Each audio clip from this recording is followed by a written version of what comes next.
Good morning to all traders and welcome to another Market Insights. Today we are going to talk about metals and energies, our favorite gold as well as oil. Gold was seen moving to the downside after news that Johnson is most likely going to go for a hard Brexit at the end of 2020. In case, of course, there is no resolution, there is no deal to be agreed with Europe. However, the losses were offset on the back of a stronger dollar. That was because we've seen some economic data coming out strong from the US once again.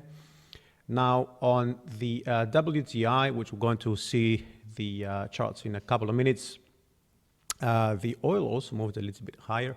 That is because, of course, there is economic optimism coupled with growing investor demand that allows, of course, the prices of oil to move to the upside. However, I want to mention that OPEC Plus deal most likely is going to start wearing off. That means in the near future we might see a downside risk start weighing on the prices. Now, starting on the gold, we've talked about this potential double correction. Actually, was last week, which I also mentioned about the possibility of this becoming a triple combination, and this is what's actually happening at the moment. I'll be honest, I'm not convinced yet, and I will explain why right now. So just to speak a little bit about the medium term, we're talking about this being a double zigzag, W, X, and Y, okay? So we've got waves A and B done, and we're expecting wave C to complete. We've had waves 1, 2, 3, and some would say also 4 of this move to the downside completing. Now, as I said, I'm not really convinced, and that is because in the short term, if we look at this last move to the upside, okay, we've got an A, B, and C, which is a zigzag, right? And then another 3 down here to complete with X, okay? And then most likely looking at 1, 2, 3, this being 4, and then another move to the upside to complete wave 5. And why I see this as a W, X, and Y is simply because this last move to the downside, okay, it's a 3. I don't see 5 waves here, I only see 3. So for that reason, I believe we have the intersection here, okay, and then we're looking at this as being an impulse move to the upside to complete wave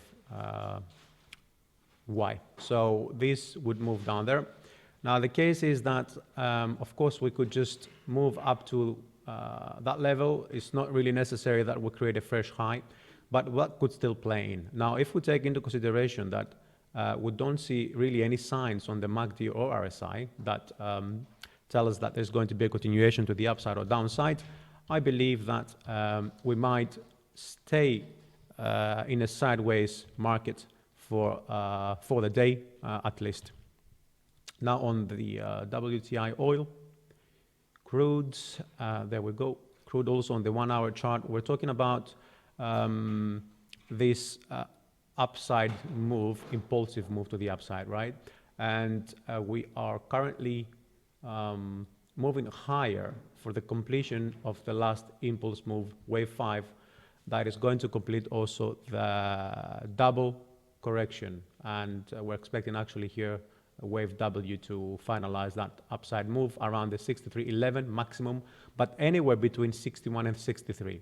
Now, since we got really at the 61 level yesterday, a good psychological resistance as well, it could be possible that we start moving to the downside. Now, the MACD and the RSI also support this, this idea. However, what we really want to see, we want to see at least first, right, at least this ascending trend line breaking. So once we get that, and then we move up here again for a retest, or it could be the case that we move straight down with increasing momentum, we can be looking for a break below the 59.40 levels, okay?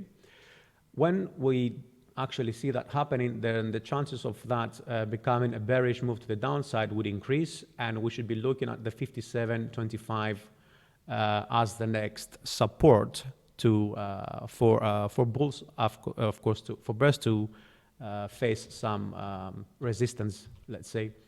on the downside. Now, we've done waves 1 and 2, and also wave 3 and wave 4. We're expecting this W, X, and Y to move lower last week to actually get more insights as to whether this formation is going to be a zigzag or not. Well, it seems like it turned out to be a flat. Okay, so we stopped around the 100 Fibonacci extension of this level, and then we started moving to the upside. So we've had waves 1 and 2 done.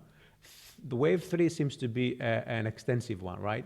So we'll have 1, 2, 3, 4, and 5. So it could be the case that this is wave 4, and we're going to move for wave 5 to the upside, okay? Or the other scenario is that we are done with the upside move, and we will start turning now lower, going back to the first scenario that we saw a minute ago. So for the day, I would pay attention, of course, to the EIA report as well, because it's going to move the oil market, as well as what are the headlines around the impeachment vote against Trump.